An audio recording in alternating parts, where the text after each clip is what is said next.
Something I've learned in all my years of practice as a therapist, as a coach, but also in my own relationships, that a closeness and vulnerability and intimacy usually doesn't just happen.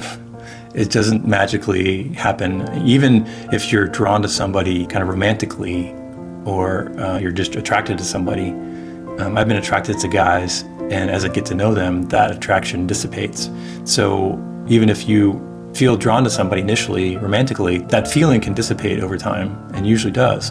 And so we need to do things to help foster that connection over time.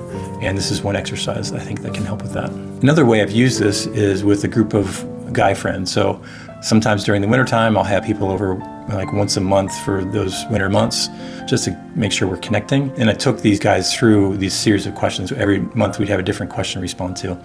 And again, it facilitates going a little bit deeper than just checking in or talking about the events of the week. It helps you get to know each other, but also risk some of that vulnerability as you're talking. So I highly recommend this practice of the 36 questions that lead to love. But again, if you're kind of lacking or looking for that intimacy and want that modeled or want to kind of try to build those friendships in a safe environment, I'm starting a wait list for gay men to begin to connect. It's a virtual group, but it can be a step in that direction. So please, if you're interested in trying some of these exercises out with other guys, see the waitlist link below. And I'd love to hopefully over time develop a group of men that are kind of walking through these things together. Besides joining the group as maybe one way to build vulnerability in your life, today's challenge is to take the 36 questions that lead to love and actually implement it with somebody in your life. That's another way you can build that vulnerability. So practically, look back over that list of allies you developed from day 11, I think it was. If you haven't already, write down a list of people you feel safe around or that you can